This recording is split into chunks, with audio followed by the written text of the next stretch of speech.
Hey guys, good morning. कैसे हैं आप लोग? आई होप आप सब अच्छे होंगे। मैं भी एकदम अच्छा हूँ। यस।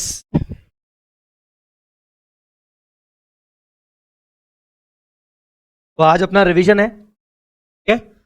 आज अपना रिवीजन है दो टॉपिक्स का। इंड एस 16 पीपीई और इंड एस 38। दो टॉपिक्स का रिवीजन है। आपने कहा था रिवीजन करना है, इसीलिए आज रिवीजन चल रहा है। हाँ। तो इंड एस 16 रिवीजन शुरू करें। Revision end S 16 property plant and equipment. Property plant and equipment revision शुरू कर रहे हैं अपन इंड एस 16 पीपीई का। ठीक है। और हमारा ये रेगुलर कोर्स है। हम क्या कर रहे हैं। हम टॉपिक्स खत्म होने के बाद रिवीजन। तो व्हाट इज पीपीई? चलिए मेरे साथ साथ पढ़ते जाइए। What is PPE? पीपीई मतलब टेंजिबल आइटम। पीपीई मतलब टेंजिबल आइटम जो दो कंडीशंस फुलफिल करे। कौन सी दो कंडीशंस फुलफिल करे? Tangible item, any tangible item which is held for use. Is held for use किस किस में? प्रोडक्शन ऑफ गुड्स और services, supply of goods and services, rental to others और एडमिनिस्ट्रेटिव पर्पस। अगर आप उसको यूज करते हो रेंटल करने में, किसी को रेंट पे असेट को देने में, असेट को रेंट पे देने में, ठीक है ना। अब यहां पर जैसे ही मैंने बोला रेंटल टू अदर्स, यहां पर एक चीज याद रखिएगा। यहां पर गिविंग असेट ऑन, ऐसा लिख लीजिएगा, operating lease. Giving asset on operating lease.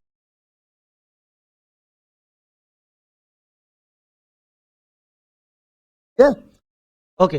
तो अगर आप कोई असेट ऑपरेटिंग लीज पर देते हो और आपका for into leasing business, business आपका लीज बिजनेस, ऐसा भी हो सकता है ना। तो maybe that asset will be your property plant and equipment, and such asset should be expected to be used for more than 12 months. Should be expected to be used for more than 12 months. Understood? Okay. Understood? Okay. Bearer plant is, bearer plant PP होता है। बिल्कुल bearer plant PP होता है क्योंकि bearer plant PP की सारी conditions को fulfil करता है। बियरर प्लांट का यूजफुल लाइफ 12 महीने से ज्यादा होता है। आप बियरर प्लांट को यूज करते हो प्रोडक्शन ऑफ गुड्स में, अब technically production of agricultural goods में, ठीक है ना। बियरर प्लांट अपने आप में कभी एग्रीकल्चरल प्रोड्यूस नहीं होता। बियरर प्लांट कभी खुद नहीं बिकता। तो बियरर प्लांट प्रोडक्शन करता है। तो बियरर प्लांट एक होता है। इसके अलावा बियरर प्लांट को छोड़कर बाकी सारे बायोलॉजिकल असेट्स अगर एग्रीकल्चर पर्पस के लिए यूज हो रहे हैं तो उसको पीपीई नहीं, अगर एग्रीकल्चर पर्पस के लिए यूज हो रहे हैं तो नहीं बोला, है ना। तो इंड एस 16 के अंदर पीपीई के अंदर कौन कौन सी चीजें इस स्कोप से बाहर है? पहला लीज, और भी आपने बोला ऑपरेटिंग। यहां पर लीज है, मैंने ऑपरेटिंग लीज है इसका मतलब कि बेसिकली लीजेस से जुड़ी हुई इनकम्स और एक्सपेंसेस का क्या होगा, फाइनेंस लीज होगी तो क्या होगा, एससी की बुक्स में लीज होगी तो क्या होगा, ये सारी बातें। तो लीजेस बहुत ज्यादा हद तक इस इंडेस 16 से बाहर है। बट अगर लेसर ऑपरेटिंग लीज पर असेट को दे रहा है और उसका काम है लीज पर देना, उससे जुड़ी हुई इनकम एक्सपेंस का क्या होगा वो लीजेस बताएगा। बट बुक्स, लेसर की बुक्स में ही असेट दिखेगी ना, वो ऑपरेटिंग लीज पे दे रहा है तो असेट को तो कंटिन्यू करेगा, तो उस असेट को वो पीपी दिखाएगा ऐसा। तो बेटा कभी कभार ऐसा होता है कि कुछ बातों के लिए कोई दूसरा स्टैंडर्ड लग रहा है, कुछ बातों के लिए कोई दूसरा स्टैंडर्ड लग रहा है, ठीक है ना। तो बायोलॉजिकल एसेट के अंदर इंडिया 16 देगा। उसके बाद PP held for cell, property plant and equipment, जिनको आप होल्ड करके बैठे हो सेल करने के पर्पस, ठीक है ना।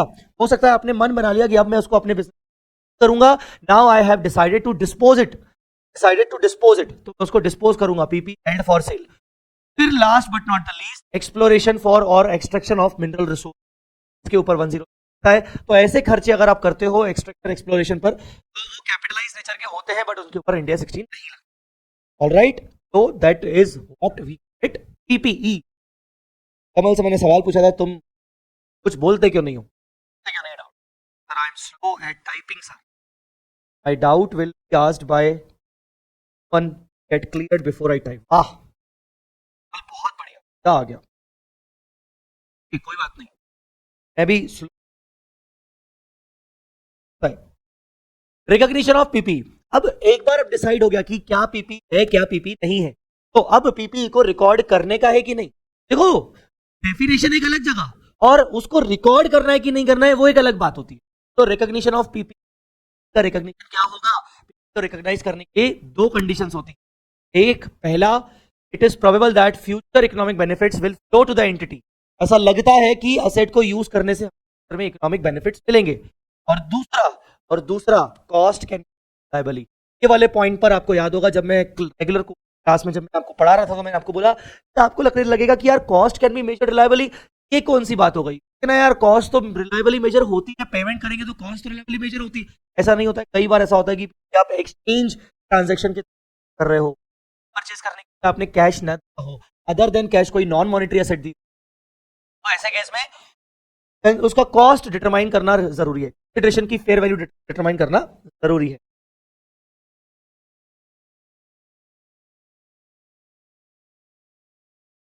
और आपकी आवाज भी कभी कभी कट हो रहा है, तो ना ऐसा करते हैं, 2 मिनट रुको, 2 मिनट रुको, मैं समझ गया। एक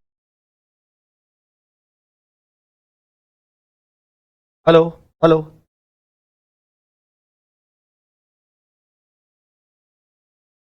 हेलो, देखते हैं आप कट होता है कि नहीं। मैंने थोड़ा सा हल्का एक एडजस्टमेंट किया है, अगर अभी भी ऐसा लगे तो आप प्लीज मुझे बता दीजिएगा।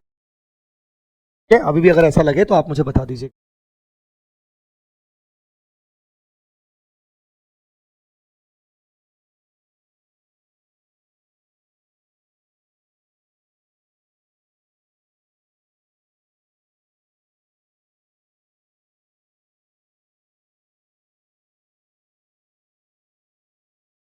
ठीक है, तो अगर कम लगे तो बता देना। हाँ, तो कंडीशंस ये हैं रिकॉर्ड करने की कि फ्यूचर इकोनॉमिक बेनिफिट्स और cost can be measured reliably. Initial recognition, अब अगर रिकॉर्ड करते हैं, तो किस वैल्यू पे रिकॉर्ड करेंगे। रिकॉर्ड करने के लिए हमेशा हम इनिशियल रिकॉग्निशन मतलब पहली बार रिकॉर्ड करने के लिए हमेशा हम कॉस्ट प्राइस पे रिकॉर्ड करेंगे, पीपी की जो भी कॉस्ट प्राइस होगी उस पर रिकॉर्ड करेंगे। कॉस्ट के अंदर 3 चीजें आएंगी, कॉस्ट के अंदर purchase cost plus non refundable duties and taxes, ये सारी चीजें आएंगी। दूसरा आएगा directly attributable cost of bringing the asset to its location and condition, asset को उसकी लोकेशन तक, जहां जिस लोकेशन से वो यूज किया जाएगी, असेट को उसकी कंडीशन तक, जिस कंडीशन से वो यूजेबल है उस कंडीशन तक, उस लोकेशन तक पहुंचाने के खर्चे, उस लोकेशन कंडीशन तक पहुंचाने के खर्चे will be treated as directly attributable cost. क्या क्या लिखा हुआ है, labour, installation, testing, consultancy, engineer को दिया, वॉटएवर। और तीसरा कॉस्ट में आता है, अगर आपका पीपीई का नेचर ऐसा है कि आप पीपीई को उसकी यूजफुल लाइफ खत्म होने के बाद डिसमेंटल करते हो, डीकमीशनिंग करते हो, अनइंस्टॉल करते हो, तो ऐसे केस में यूजफुल लाइफ खत्म होने के बाद जो कॉस्ट होना तय है डिसमेंटल करने का, रिस्टोरेशन करने का, डीकमीशनिंग करने का, उस कॉस्ट को भी प्रेजेंट वैल्यू पर मुझे पीपीई की कॉस्ट में ऐड करना है। ठीक है, फिर उसके बाद हमने पढ़ा सब्सीक्वेंट एक्सपेंडिचर। सब्सीक्वेंट एक्सपेंडिचर क्या होता है, सब्सीक्वेंट एक्सपेंडिचर मतलब जब आप पीपीई को रिकॉर्ड कर चुके हो और रिकॉर्ड करने के बाद अब आप उसको यूज कर रहे हो, उसके बाद आप उसके अंदर आपने बीच में कुछ और एक्सपेंसेस कर दिए, आपने बीच में उसके अंदर कुछ और एक्सपेंसेस कर लिए, तो अगर आपने वो और भी एक्सपेंसेस कुछ कर लिए तो उनका क्या होगा, अगर वो रिपेयरिंग नेचर के, रिकरिंग नेचर के, डे टू डे नेचर के सर्विस कॉस्ट है तो वो पीएनएल में जाएंगे। कहां जाएंगे, वो पीएनएल में जाएंगे। बट अगर वो रिप्लेसमेंट एंड मेजर इंस्पेक्शन, अगर कुछ उनका जो नेचर है, नेचर ऑफ एक्सपेंडिचर अगर उनका रिप्लेसमेंट टाइप का है, रिप्लेसमेंट के नेचर का है, मतलब आपने पीपीई की कोई पर्टिकुलर कंपोनेंट, एक पार्ट को रिप्लेस करके नया पार्ट इंस्टॉल कर रहे हो, तो वो रिप्लेसमेंट का cost day to day service cost ना मानते हुए हम उसको कैपिटलाइज करेंगे। इन द सेम वे अगर मेजर इंस्पेक्शन और ओवरहॉलिंग एक्सपेंडिचर होता है पीपीई के ऊपर, तो उसको भी एक सेपरेट कंपोनेंट मानते हुए हम उसको भी कैपिटलाइज करेंगे to the cost of PPE. हाँ, कैपिटलाइज करने के लिए ऑफ कोर्स हम पहले देखेंगे कि फ्यूचर इकोनॉमिक बेनिफिट्स एडिशनली बढ़ते हैं कि नहीं, और cost can be measured reliably होता है कि नहीं, कैपिटलाइज करेंगे उस पार्ट को। और पुराना जो आपने पार्ट को रिप्लेस किया, ओल्ड पार्ट को, अगर उसकी कोई एग्जिस्टिंग कैरिंग अमाउंट बचा हुआ है उसका कैरिंग अमाउंट कैसे मालूम पड़ेगा? क्योंकि हम कंपोनेंट डेप्रिसिएशन अप्रोच लगाते हैं। तो अगर हमने कंपोनेंट डेप्रिसिएशन अप्रोच लगाया होगा तो ऐसे केस में डेफिनेटली हमें हर एक कंपोनेंट का कैरिंग अमाउंट पता होगा। तो अगर पुराने अमाउंट का, पुराने रिप्लेस्ड पार्ट का कैरिंग अमाउंट पता होगा तो उसको डी रिकॉग्नाइज करके, मैं यहां लिख देता हूं, उसको डी रिकॉग्नाइज करके transfer P&L, transfer to P&L। ठीक है। The next one depreciation. PPE के ऊपर हमें डेप्रीसिएशन लगाना है। डेप्रीसिएशन किस बेसिस पे लगाना है? Component wise, based on the estimated life of component. अगर पीपीई के अंदर सेपरेट पार्ट्स हैं और हर एक पार्ट की डिफरेंट यूजफुल लाइफ है, हर एक पार्ट का सिग्निफिकेंट वैल्यू है अपने आप में, तो आप हर एक पार्ट को अलग अलग करके सेपरेट डेप्रीसिएशन चार्ज कर सकते हो। ठीक है ना, उसकी अलग अलग यूजफुल लाइफ के अकॉर्डिंग, अलग अलग मेथड के अकॉर्डिंग। ठीक है। और एक और बात, डेप्रीसिएशन के अंदर करना क्या होता है? आपको डेप्रीशिएबल अमाउंट को over the useful life of the PPE systematically allocate करना पड़ता है। सिस्टमेटिक अलोकेशन मतलब आप पीपीई को किस पैटर्न में यूज करते हो, उस पैटर्न ऑफ यूज में आपको अलोकेट करना पड़ता है डेप्रीशिएबल अमाउंट को over the life of the asset. At the end of the balance sheet depreciation method आपको रिव्यू करना पड़ेगा। हर बैलेंस शीट डेट पर आपको डेप्रीसिएशन का मेथड क्या करना पड़ता है? रिव्यू करना पड़ता है। रिव्यू मतलब क्या जो मेथड तुमने चूज किया था पिछले साल में, क्या वो आज भी वही मेथड ठीक है? क्या सेम सिचुएशन कंडीशंस चल रही हैं और वही मेथड है, सही है? If this is the case, तो ऐसे केस में रिव्यू, ऐसे केस में आपको बदलने की जरूरत नहीं है। अगर वो मेथड सही नहीं है तो आपको मेथड को बदलना पड़ेगा ताकि आप रिमेनिंग लाइफ में रिमेनिंग डेप्रिशिएबल अमाउंट को सिस्टमेटिकली अलोकेट कर सको। कि मेथड बदल गया तो मतलब आप सिस्टमेटिकली अलोकेट नहीं कर पा रहे हो। If any change arise then it is a change in accounting estimate. अब दूसरी बात, if any change arise then there is a change in accounting estimate। अगर आप रिव्यू करते वक्त आपको ये लगता है कि अकाउंटिंग डेप्रिसिएशन का मेथड बदल गया, डेप्रिसिएशन का मेथड बदल रहा है, मुझे बदलना पड़ेगा, कोई बात नहीं, आप इसका रिट्रोस्पेक्टिव इफेक्ट नहीं दोगे, आप इसको चेंज इन अकाउंटिंग एस्टिमेट मानोगे। ये बहुत ही इंपॉर्टेंट चीज याद रखिएगा, आप इसको चेंज इन अकाउंटिंग एस्टिमेट मानोगे और इसको प्रोस्पेक्टिव इफेक्ट दोगे। मतलब अभी तक जो किया वो ठीक है, आगे चल के हम न्यू मेथड के अकॉर्डिंग डेप्रिसिएशन लगाएंगे। Last the very important point, last, cessation of depreciation. मतलब किस पॉइंट ऑफ टाइम पर हम डेप्रीसिएशन चार्ज करना अपनी एसेट का बंद करेंगे? किस पॉइंट ऑफ टाइम पर हम अपनी एसेट का डेप्रीसिएशन चार्ज करना बंद करेंगे? दो कंडीशंस हो सकती हैं। पहला, जब residual value carrying amount of asset से ज्यादा हो जाए या उसके बराबर हो जाए। जब residual value carrying amount of asset से ज्यादा हो जाए या उसके बराबर हो जाए। या दूसरा, इन दोनों इवेंट में से जो भी इवेंट पहले हो जाए। पहला, असेट आपकी एक्टिवली अब अपने बिजनेस में आप यूज नहीं करते हो, retired from active use, asset को आपने रिटायर कर लिया है, अब आप यूज नहीं कर सकते हो और आपने मन बना लिया है कि अब आप उसको बेचोगे। एंड लिखा है बीच में, इसका मतलब ये है कि एक्टिवली आप यूज नहीं करते हो and held for cell. But अगर ऐसा हुआ कि आप एक्टिवली यूज करते हो पर आपका एट द सेम टाइम इरादा है कि मैं बेचना भी चाहता हूं, एक्टिवली यूज भी कर रहे हो, हाँ बेचना है, एक्टिवली यूज कर रहे हो, पर जब तक बेचो तब तक यूज कर रहे हो, डेप्रिसिएशन बंद नहीं करोगे। दोनों चीजें होनी चाहिए, यूज करना बंद कर दिया और सेल करने के लिए तुमने इरादा बना लिया है। या दूसरा, तुमने अपनी बुक्स में से उसको डी रिकॉग्नाइज कर लिया। जो भी दोनों में से पहले होगा तब डेप्रिसिएशन नहीं लगेगा। ऑब्वियसली डी रिकॉग्नाइज कर दोगे तो कैसे लगेगा डेप्रिसिएशन? रजत सर, पहले चेंज इन डेप्रिसिएशन मेथड को अकाउंटिंग पॉलिसी माना जाता था ना, रिट्रोस्पेक्टिव इफेक्ट देते थे ना, बहुत पहले, वो भी अकाउंटिंग स्टैंडर्ड के अंदर, बहुत पहले। जब मतलब इतना पहले बोल रहा हूं कि 2 साल पहले भी मान लो, उससे भी पहले, मतलब जब AS6 हुआ करता था, 2 साल भी नहीं, उससे भी ज्यादा पहले, 2 साल भी नहीं यार, 2-4 साल पहले AS6 हुआ करता था, तब वो बोलता था कि अकाउंटिंग पॉलिसी का चेंज है और रिट्रोस्पेक्टिव इफेक्ट। तो बहुत पहले की बात है। रजत, तुम इतने पुराने पापड़ हो क्या? हाँ, मैं 2-4 साल पहले की बात कर रहा हूं। मैंने ये बात निकाली है, मतलब तुम बहुत पुराने पापड़ हो। Anyways, measurement at balance sheet date, measurement at balance sheet date. No sir, no no sir, नहीं सर, मैं पुराना पापड़ नहीं हूं, मैं नया हूं सर। तक 12th का कुछ याद आया, ओके सही है। हाँ, अब बैलेंस शीट डेट पर क्या मेजरमेंट होगा? बैलेंस शीट डेट पर क्या मेजरमेंट होगा? बैलेंस शीट डेट पर जब मुझे अपने पीपीई को दिखाना है, मेजरमेंट करना है, तो मेरे पास दो चॉइस है। इंडिया 16 हमें दो चॉइस देता है, ठीक है ना। इंडिया 16 हमें दो चॉइस देता है, या तो आप कॉस्ट मॉडल को कंटिन्यू करो, आपने इनिशियली असेट को रिकॉर्ड किया था कॉस्ट पे, आप कॉस्ट मॉडल को कंटिन्यू करो।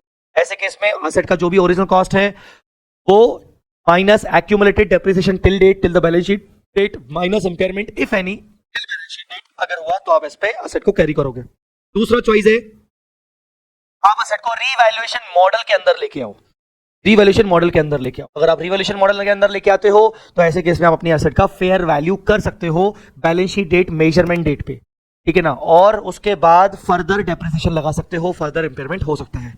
अच्छा, मैं आपको एक चीज बता दूं, चूजिंग कॉस्ट मॉडल और रीवैल्यूएशन मॉडल, आपसे पूछता हूं, इसको अकाउंटिंग पॉलिसी कहेंगे कि अकाउंटिंग एस्टीमेट कहेंगे? या अगर मैं एक मॉडल से दूसरे मॉडल में शिफ्ट होता हूं तो ये चेंज इन अकाउंटिंग पॉलिसी बोलेंगे कि चेंज इन अकाउंटिंग एस्टीमेट बोलेंगे? मेरा सवाल है आप सबसे।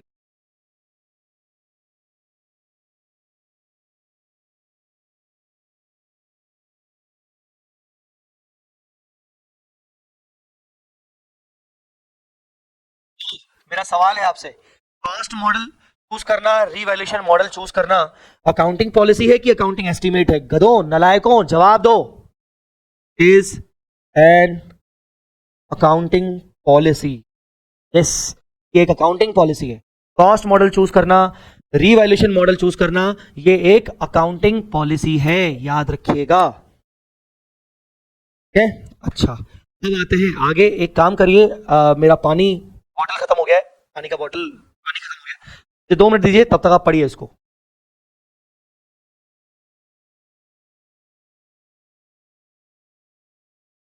तब तक आप इसको पढ़िए, ठीक है।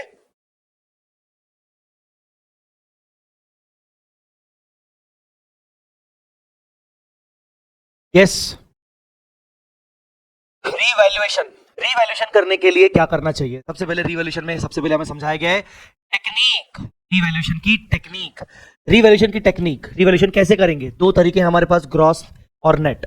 ग्रॉस के अंदर हम क्या करते हैं, अगर हम अपनी एसेट को ग्रॉस वैल्यू पे दिखा रहे हैं, एक्यूमुलेटेड डेप्रीसिएशन अलग से दिखा रहे हैं, और हम इन दोनों को कंटिन्यूसली दिखाना चाहते हैं, हम एक्यूमुलेटेड डेप्रिसिएशन को खत्म नहीं करना चाहते, तो ऐसे केस में हमें रीवैल्यूएशन के कारण जो भी बदलाव हो रहे हैं, जो भी चेंजेस हो रहे हैं, इंक्रीज डिक्रीज, उस इंक्रीज डिक्रीज को परसेंटेज के फॉर्म में निकालना है, ठीक है ना।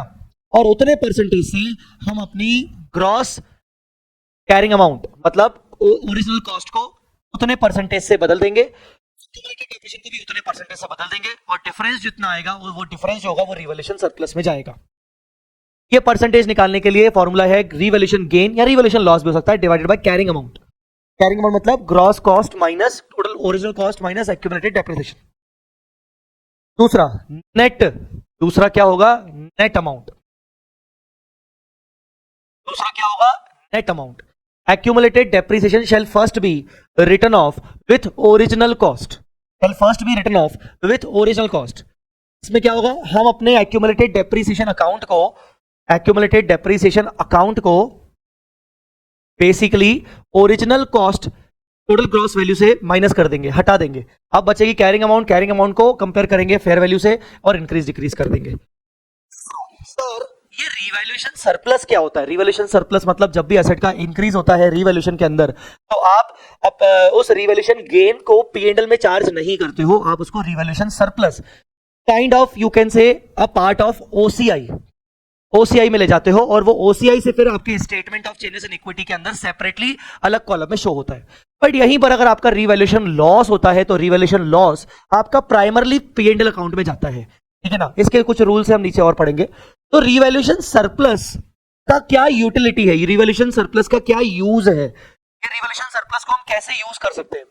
तो पॉइंट नंबर 1, रिवैल्यूएशन सरप्लस आपका अनरियलाइज नेचर का प्रॉफिट होता है, तो आप इससे कभी भी डिविडेंड डिस्ट्रीब्यूट नहीं कर सकते हो, इससे कंपनी कभी बोनस इशू नहीं कर सकती।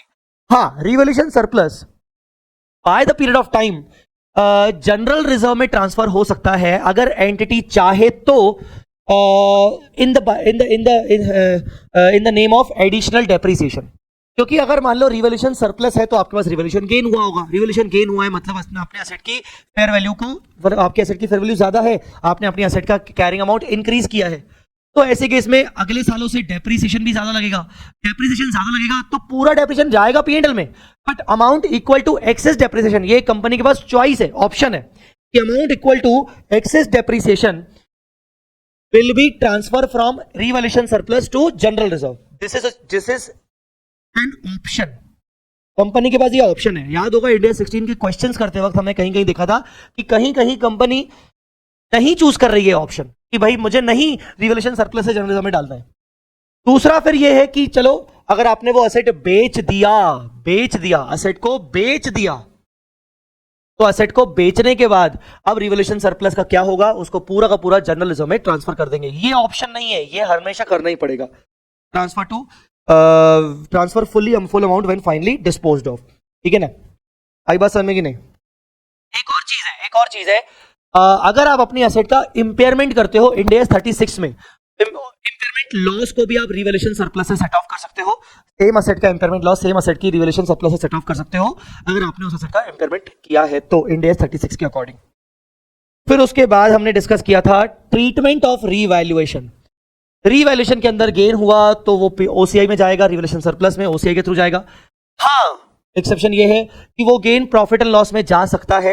एक्सेप्शन ये है कि वो प्रॉफिट एंड लॉस में जा सकता है अगर ये गेन सब्सिक्वेंट गेन है और इससे पहले लॉस हो रखा था और लॉस आपने पीएनएल में डाला होगा, तो इस गेन को to the extent of earlier revaluation loss आप पीएनएल में चार्ज करोगे, एक्स्ट्रा गेन को आप रिवैल्यूएशन सरप्लस में ले जाओगे। लॉस की बात करें तो प्राइमरली लॉस पीएनएल में जाएगा, बट एक्सेप्शन ये है कि आपका ये जो लॉस है वो सब्सिक्वेंट लॉस है, इससे पहले आपका गेन हो चुका था और गेन को आपने रिवैल्यूएशन सरप्लस में डाला था। आपके पास आज रिवैल्यूएशन सरप्लस एग्जिस्ट करता है, सेम एसेट का आपने रिवैल्यूएशन लॉस निकाल लिया, सेम क्लास ऑफ एसेट का आपने रिवैल्यूएशन लॉस निकाल दिया, उस लॉस को रिवैल्यूएशन सरप्लस से सेट ऑफ कर सकते हैं। और अगर लॉस एक्सेस हुआ, सेट ऑफ करने के बाद भी बचा, तो वो पीएनएल में जाएगा। That was a treatment of revaluation. Now the next point is D recognition of PPE. PPE को डी रिकॉग्नाइज करेंगे, पीपीई को डी रिकॉग्नाइज करेंगे। डी रिकॉग्नाइज मतलब बुक्स में से हटाना, बुक्स में से हटाना। फ्रेमवर्क वाला चैप्टर याद है जिसमें हमने डी रिकॉग्निशन की डेफिनेशन, हमने रिकॉग्निशन की डेफिनेशन पढ़ा था, ठीक है ना। मैं बार बार बीच में आपको फ्रेमवर्क इसलिए याद दिलाता हूं क्योंकि मैंने आपको एक चीज बोली थी, framework for the preparation and presentation of financial, एक ऐसा चैप्टर है जो कहीं ना कहीं कुछ बातों को डिफाइन करता है, कुछ बेसिक्स क्लियर करता है। डी रिकॉग्निशन ऑफ पीपी, जब आप पीपी को अपने बुक्स में से डी रिकॉग्नाइज करोगे, कब करोगे? ऑब्वियसली जब बेचोगे, सेल करोगे, एक्सचेंज कर दोगे, आपने डोनेट कर दिया, या फिर आपको रिटायर्ड फ्रॉम एक्टिव यूज है और आप उसको बेच भी नहीं पा रहे हो, आप उसको राइट ऑफ कर रहे हो, तो ऐसे केस में जो भी गेन और लॉस होगा वो पीएनएल में जाएगा। ठीक है ना, आई बात समझ में कि नहीं? जो गेन और लॉस होगा वो पीएनएल में जाएगा। अंडरस्टूड? बट एक और बात मैं आपको बता दूं, यहां पर थोड़ी सी बात अलग है कि अगर आप उसको डी रिकॉग्नाइज करने से पहले हेल्ड फॉर सेल कर चुके थे, हेल्ड फॉर सेल कर चुके थे, तो ऐसे केस में आप इंड AS 105 अप्लाई करके उस एसेट को फिलहाल जब तक आप डी रिकॉग्नाइज करो तब तक आप उसको कैरिंग अमाउंट और fair value less cost to dispose whichever is lower पे दिखाते हो। हाँ सर, हो गया क्या पीपी? ये तो पेज खत्म हो गया। दूसरा पेज भी है बॉस, दूसरा पेज भी है, दूसरा पेज भी है। यस, मेरे को अगेन 1 मिनट का टाइम दीजिए, आप ये पढ़िए, ये जितना भी आप पढ़ सको पढ़िए।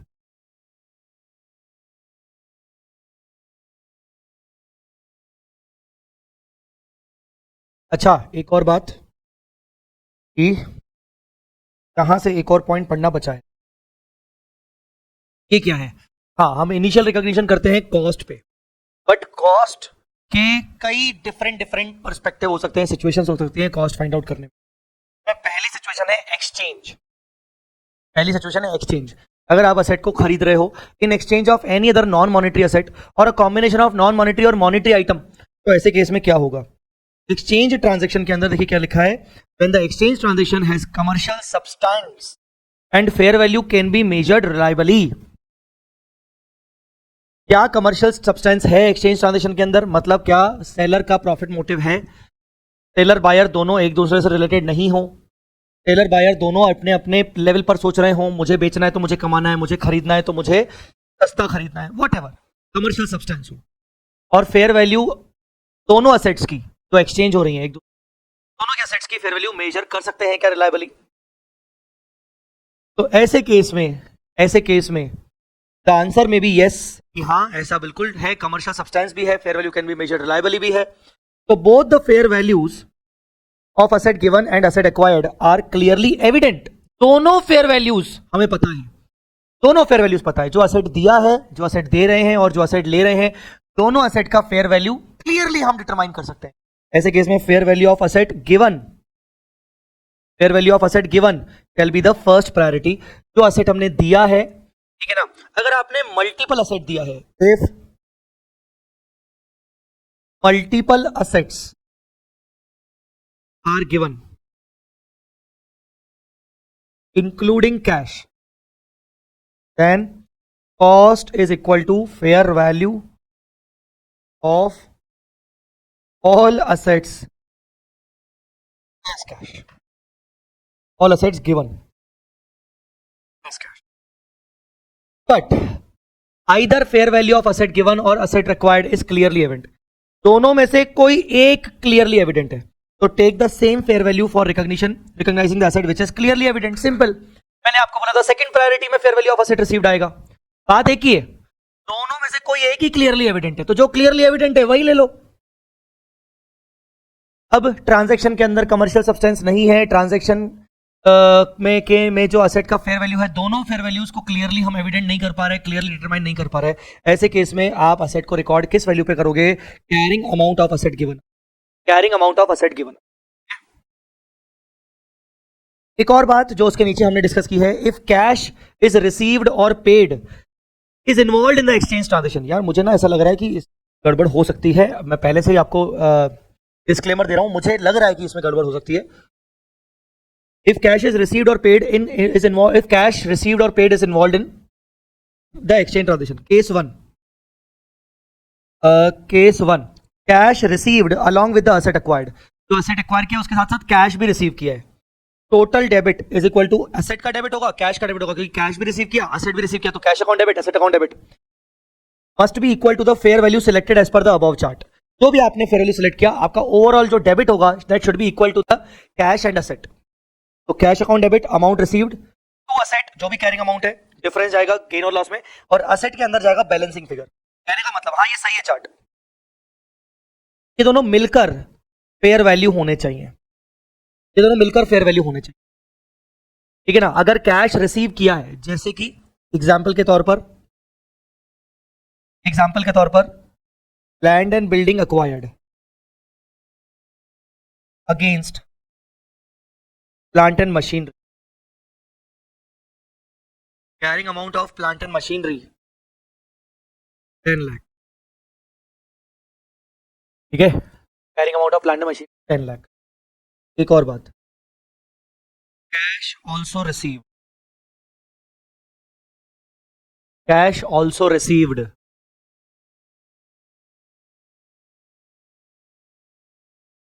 Cash also received 2 lakh land, अच्छा, और suppose fair value of plant and machinery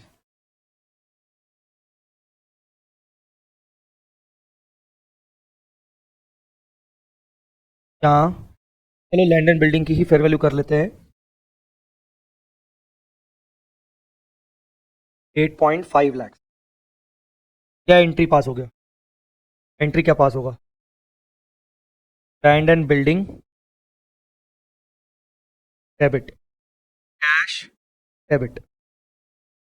the point is, आप देखो ध्यान से, fair value of asset received, अब यहां पर तो बिल्कुल क्लियर कट है, plant and machinery, plant and machinery मेरे यहां से 10 लाख की गई, कैश मुझे कितने का आया? 2 का, और यहां पर लैंड एंड बिल्डिंग की fair value clear cut define है, लैंड एंड बिल्डिंग को रिसीव्ड वैल्यू पे ही दिखाऊंगा, क्योंकि fair value of asset given मैंने दिया ही नहीं है। अब जो भी डिफरेंस आया P&L, और मैं उसके बदले अगर आपको बोलता, ये वाला पॉइंट क्लियर है कि नहीं, मैं उसके बदले आपको बोलता सपोज कि fair value of plant and machinery भी गिवन है, मान लो 9 लाख रुपीज, मान लो 9 लाख रुपीज। अब क्या करूंगा, अब ऐसे कैसे बोलूंगा, land and building cash to plant and machine, plant and machinery मेरे यहां से 10 लाख का गया, दोनों फेयर वैल्यूज दिए हुए हैं, तो फर्स्ट प्रायोरिटी किसको देना है, गिवन को, और गिवन में सिर्फ मैंने 9 लाख रुपए दिया है, याद रखेगा कैश मैंने दिया नहीं है, कैश मैंने लिया है, तो गिवन को प्रायोरिटी देते तो गिवन में सिर्फ 9 लाख रुपए। अब मुझे ये अरेंजमेंट करना है कि इन दोनों का वैल्यू कुल मिला के 9 लाख होना चाहिए, तो ऐसे केस में मैं कैश दिखा दूंगा 2, कैश मिला ना, और बाकी का लैंड एंड बिल्डिंग दिखा दूंगा 9, मतलब बैलेंसिंग, ये समझाना चाहता हूं। कुल मिला के अरेंजमेंट ऐसा होना चाहिए कि 9 लाख रुपए पे असेट को दिखाना चाहिए, बाकी तो बस बढ़िया लॉस दिखाएंगे, बाकी का लॉस आपका 1 लाख का P&L। तो आप दोनों सिचुएशन समझिएगा, ठीक है। तो ये केस 1 था कि टोटल आपके debits should be equal to the fair values, case cash paid along with the asset given, जो असेट दिया है उसका कैश पे किया है, fair values given is selected, asset shall be debited at fair value selected plus cash paid, fair value received is selected, asset shall be debited at fair value selected। Example से सब समझ में आ जाएगा, इस example से literally सब समझ जाएगा। आपने कैश दिया है, ऐसे क्या होगा वो देख, ठीक है, समझ आया? तो कोई डाउट पूछना है तो पूछ लीजिए कैश वाले में। The last but not the least, the last but not the least,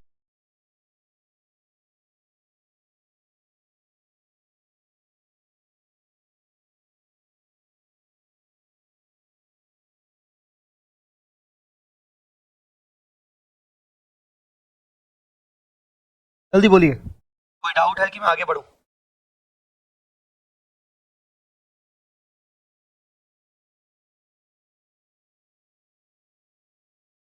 आप एग्जाम्पल बना के देख लो, आपको सब क्लियर हो जाएगा, आप एग्जाम्पल बना के देख लो, आपको सब क्लियर हो जाएगा।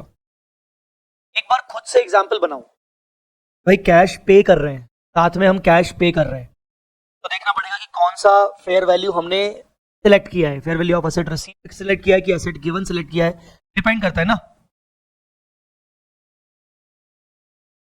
फर्स्ट केस का सेकंड एग्जांपल नहीं,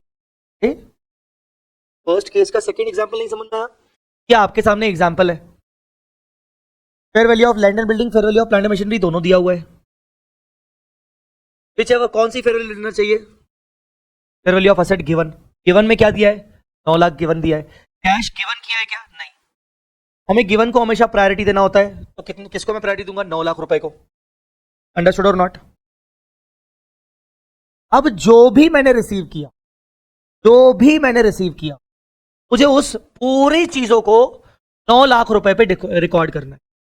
मैंने क्या क्या रिसीव किया, मुझे उस सबको 9 लाख रुपए पे रिकॉर्ड करना है।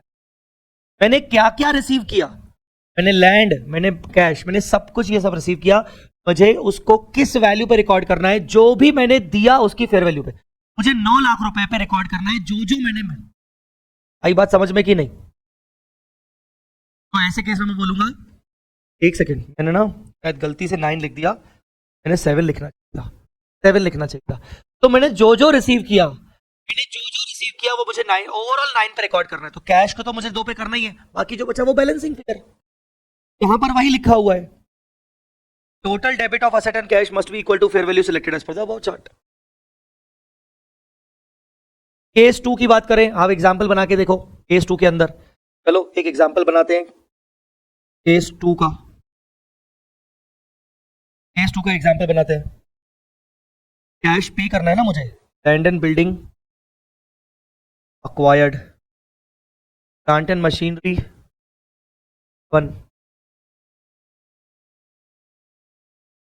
carrying amount of plant and machinery 10 lakhs, fair value of plant and machinery 12 lakhs, cash paid 2 lakhs।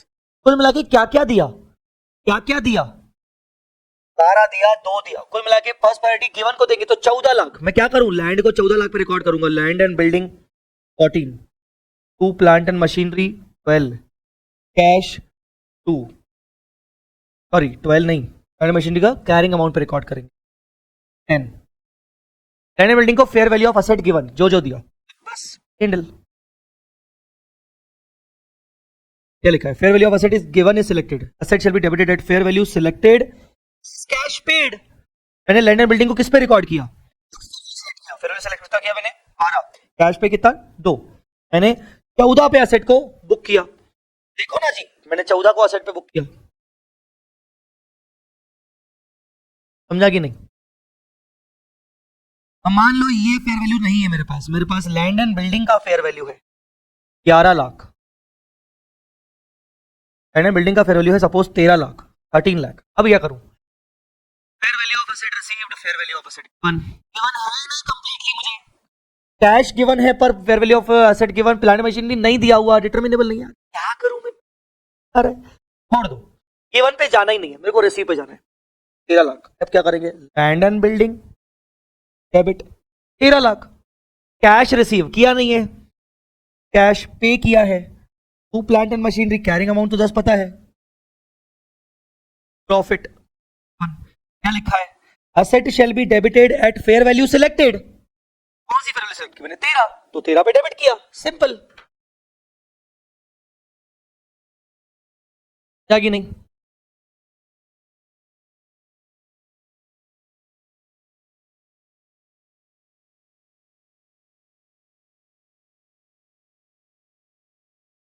समझा कि नहीं,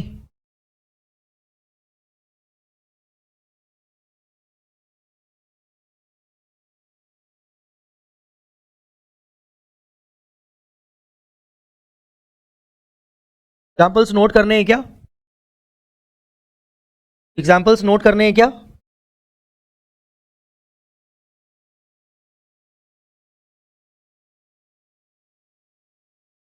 एग्जाम्पल नोट करने हो तो कर लो नोट। ऐसा मैंने क्लास में भी रेगुलर बैच में भी करवाया था ये सारे एग्जाम्पल्स इसी टाइप के, बट ठीक है फिर भी आपको अगर स्क्रीनशॉट लेना हो तो आप स्क्रीनशॉट ले लो अपने मोबाइल से।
ऑल राइट, तो स्क्रीनशॉट ले लिया होगा। Last but not the least, last but not the least, हाँ क्या है, changes in D existing decommissioning liability. ये क्या है सर, हमने ऊपर पढ़ा था कि कॉस्ट ऑफ पीपीई में डीकमीशनिंग कॉस्ट भी आता है प्रेजेंट वैल्यू पर, इसके लिए हमें कौन कौन सी चीजों की जरूरत पड़ती है? इसके लिए हमें डिस्काउंट रेट की जरूरत पड़ती है, इसके लिए हमें एस्टिमेटेड आउटफ्लो की जरूरत पड़ती है, इसके लिए हमें नंबर ऑफ ईयर्स मतलब कितने साल बाद खर्चा होगा उसकी जरूरत पड़ती है। सोचो अगर फ्यूचर में जाके ये तीनों में बदलाव हो, तीनों में से किसी एक में बदलाव हो, तीनों में से दो में बदलाव हो, तीनों में बदलाव हो, डिस्काउंट रेट बदल जाए, नंबर ऑफ पीरियड बदल जाए। सोचा था 20 साल बाद खर्चा होगा, 20 साल बाद नहीं हो रहा है, 25 साल बाद होगा। सोचा था 20 साल बाद खर्चा होगा, 20 साल बाद नहीं हो रहा है, अब लग रहा है 18 साल में खर्चा हो जाएगा, डीकमीशनिंग करना पड़ेगा। कितना खर्चा होगा? सोचा था 2 करोड़ का खर्चा होगा, अब लग रहा है 3 करोड़ का खर्चा होगा। सोचा था 2 करोड़ का खर्चा होगा, अब लग रहा है 1 करोड़ का खर्चा होगा। वॉट एवर, अगर आपके एस्टिमेट्स बदल जाए तो आपका अल्टीमेट आज का वैल्यू भी तो बदलेगा। तो changes in existing decommissioning liability, इसमें क्या है? PPE is under cost model, depend करता है। अब जब आप अपनी एग्जिस्टिंग डीकमीशनिंग लायबिलिटी को चेंज करोगे तो आपको क्या करना पड़ेगा? आपको क्या करना पड़ेगा? आपको क्या करना पड़ेगा? Calculate revised liability, calculate revised liability as per revised estimates. सवाल उठता है कि रिवाइज्ड लायबिलिटी किस दिन कैलकुलेट करेंगे? इनिशियल रिकॉग्निशन के डेट पर, रिट्रोस्पेक्टिवली जाके, कि डेट ऑफ चेंज पर? डेट ऑफ चेंज पर। टेल मी, सवाल का जवाब दो।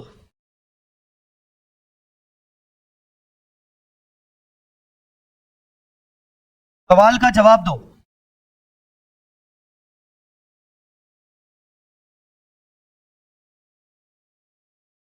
सवाल का जवाब दो। डेट ऑफ चेंज पर। Very good, very good. Calculate revise liability as per revise estimates on date of change. नया डिस्काउंट रेट। अच्छा सुनो, ओरिजिनली 20 साल सोचा था, अब 5 साल हो चुके हैं, कितने साल बचे? 15 साल। 15 साल बचे हैं, 5वें साल के एंड में मैं अपना एस्टिमेट बदल रहा हूं। मैंने सोचा था कि 2 करोड़ का खर्चा होगा, अब लग रहा है 2.2 का खर्चा होगा, 2.2 करोड़ का खर्चा होगा। तो अब रिमेनिंग ईयर कितने बचे? 15। तो अब मैं फिर से डिस्काउंटिंग करूंगा 2.2 की 15 ईयर्स के लिए। पहले मैंने ओरिजिनल की थी 20 ईयर्स के लिए। तो जो भी बदलाव होते हैं उन बदलावों को क्या होगा? जो बदलाव होते हैं, चेंजेस, वो इंक्रीज हो सकता है, डिक्रीज हो सकता है। लायबिलिटी में इंक्रीज, लायबिलिटी डिक्रीज। तो वो जो एडिशनल लायबिलिटी थी, बेसिकली हमने जब कॉस्ट में उसको रिकॉर्ड किया था तो किस तरीके से रिकॉर्ड किया था? रिकॉर्ड किया था पीपीई डेबिट टू कैश और टू लायबिलिटी या प्रोविजन, ये एंट्री पास की थी ना हमने। तो ये जो लायबिलिटी दिखाते आ रहे थे हर साल थोड़ा थोड़ा, ये लायबिलिटी डिस्काउंटिंग से अनवाइंडिंग होती जा रही थी। अनवाइंडिंग समझते हो ना? मतलब हर साल में इसके ऊपर इंटरेस्ट ऐड करता जा रहा था। तो 5वें साल के एंड में बदलाव हुए, तो 5वें साल के एंड में मेरे पास इस लायबिलिटी का कोई ना कोई कैरिंग अमाउंट बचा होगा और मैं इसको रिवाइज कर रहा हूं। तो जो रिवाइज अमाउंट को कैरिंग अमाउंट से जब चेक करेंगे तो क्या निकलेगा? गेन या फिर loss. PP is under cost model, PP is under cost model, PP cost model के अंदर है। कॉस्ट मॉडल के अंदर है मतलब आपको ये देखना है कि इस गेन और लॉस का जो लायबिलिटी में जो बदलाव हो रहे हैं उसका क्या ट्रीटमेंट करें। आपको पहले देखना पड़ेगा कि पीपी को आपने कौन सा मॉडल चूज करके रखा है, कॉस्ट मॉडल। तो लॉस और गेन जो भी होगा वो आप रिस्पेक्टिव पीपी की कॉस्ट में एड लेस करोगे। अगर आपकी लायबिलिटी इंक्रीज हो रही है तो डेफिनेटली आपका ये नुकसान है, लायबिलिटी बढ़ना नुकसान, नुकसान है तो नुकसान डेबिट होगा, उसको डेबिट कर दो पीपीई में। तो एंट्री किया आपने PP account debit to provision for decommissioning liability, क्योंकि लायबिलिटी बढ़ रही है उसका आपने दूसरा इफेक्ट पीपी की कॉस्ट में दे दिया, कॉस्ट बढ़ गई। डेप्रिसिएशन रिवाइज्ड वैल्यू पे लगेगा।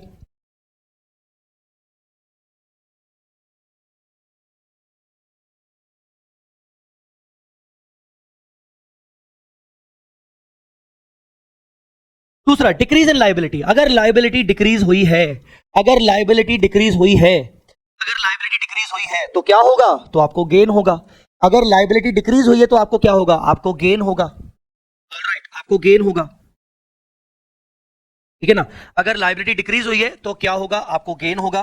तो गेन होगा तो गेन को क्या करोगे? आप गेन को क्रेडिट करोगे, आप क्रेडिट करोगे पीपी की कॉस्ट में, provision account debit to PP. अब इसमें ना एक ट्विस्ट है, एक ट्विस्ट है। मान लो आपको गेन हुआ 50 लाख रुपए का, लायबिलिटी डिक्रीज हो गई 50 लाख रुपए से, आपको गेन हुआ 50 लाख का, पीपी को आप रिड्यूस करोगे, बट ये गेन की एंट्री करने से पहले पीपी की आपके पास वैल्यू ही 40 लाख रुपए रखी है, वैल्यू ही 40 लाख रखी है। बोलो क्या करोगे? बोलो क्या करोगे? जल्दी बोलो। 40 लाख की वैल्यू रखी है कैरिंग अमाउंट और 50 लाख का गेन हुआ है, क्या करोगे आप? मैक्सिमम पीपी को कितना रिड्यूस करोगे? 40 लाख। बाकी का 10 लाख का गेन कहां जाएगा? बाकी का 10 लाख का गेन कहां जाएगा? PNL. Decrease is more than the carrying amount of PP, then difference in PNL account.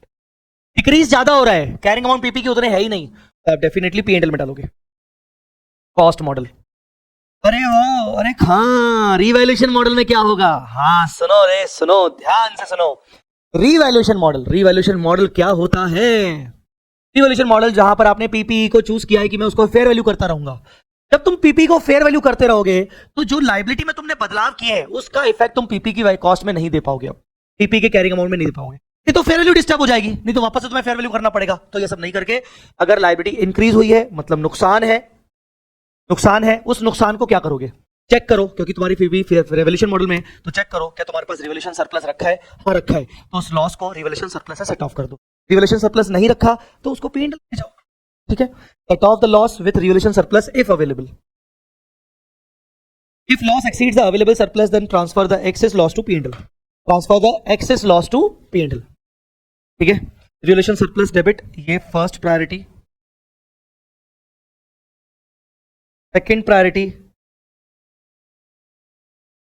profit and loss. 2, provision for decommissioning liability.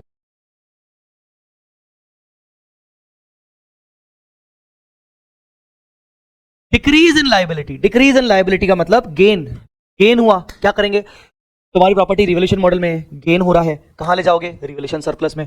पर रुको, ऐसा पहले भी हो चुका है, डिक्रीज इन लाइबिलिटी पहले भी कभी हो चुका है, पहले कभी लाइबिलिटी में बदलाव हुआ था तो इंक्रीज हुआ था, और उसको तुमने क्या किया था? लॉस को तुमने पीएनएल में चार्ज किया था, तो इस गेन को तुम पीएनएल में ले जाओगे to the extent of earlier loss, और बाकी का गेन तुम रिवैल्यूएशन रिजर्व में डालोगे। Transfer the gain to PNL to the extent of any earlier revaluation loss which was transferred to PNL, which was transferred to P&L because of earlier changes, because of earlier changes. Remaining gain transferred to revaluation surplus. Provision debit to profit and loss to the extent of earlier loss to revaluation surplus. इसमें कोई doubt हो तो पूछ लो। इसी के साथ हमारा revision done. Questions हम क्लासेस में ऑलरेडी कर चुके हैं, हमारी रेगुलर कोर्स की क्लासेस में, और अगर आपको कुछ डाउट पूछना है तो हमारा रिवीजन डन। इसके बाद हम शुरू करेंगे इंड एस 38 का रिवीजन, आज ही, अभी ही इंड एस 38 का रिवीजन शुरू करेंगे। टेल मी।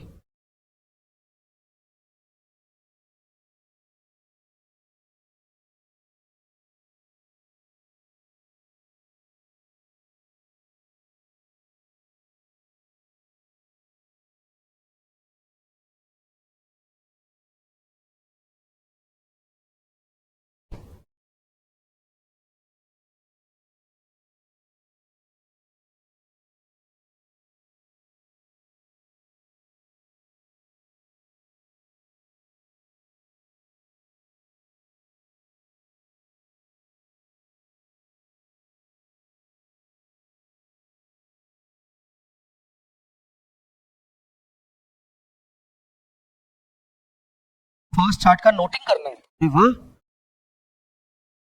चलो फर्स्ट चार्ट का नोटिंग करते हैं और मैं तुम्हें दिखा देता हूं, तब तक मेरा मेरा 5-10 मिनट का ब्रेक भी हो जाएगा और तुम नोटिंग भी कर लो, फिर अपन इंड एस 38 शुरू करते हैं। कर लो भाई नोटिंग, मैंने जहां जहां लिखा है वो एक बार देख लो।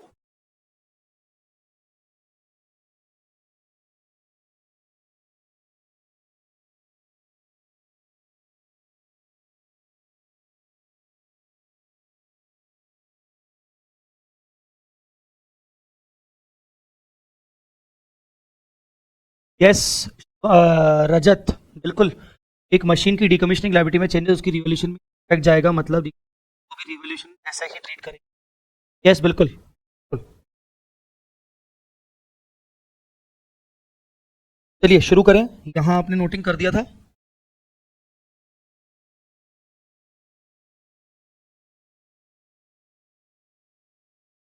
नोटिंग कर ही लिया था, ठीक है था, ठीक है।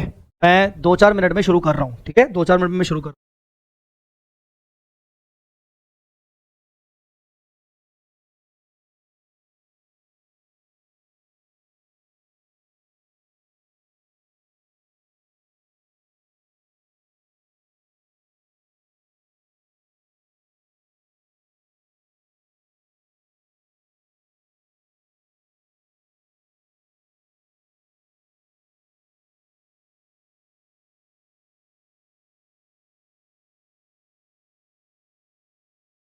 ऑल राइट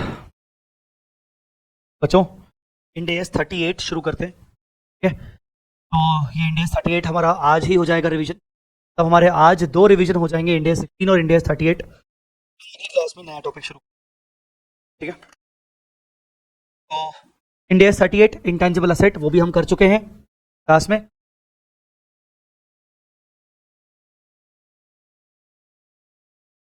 इंडेस 38 सबसे पहले व्हाट इज इंटेंजिबल असेट्स।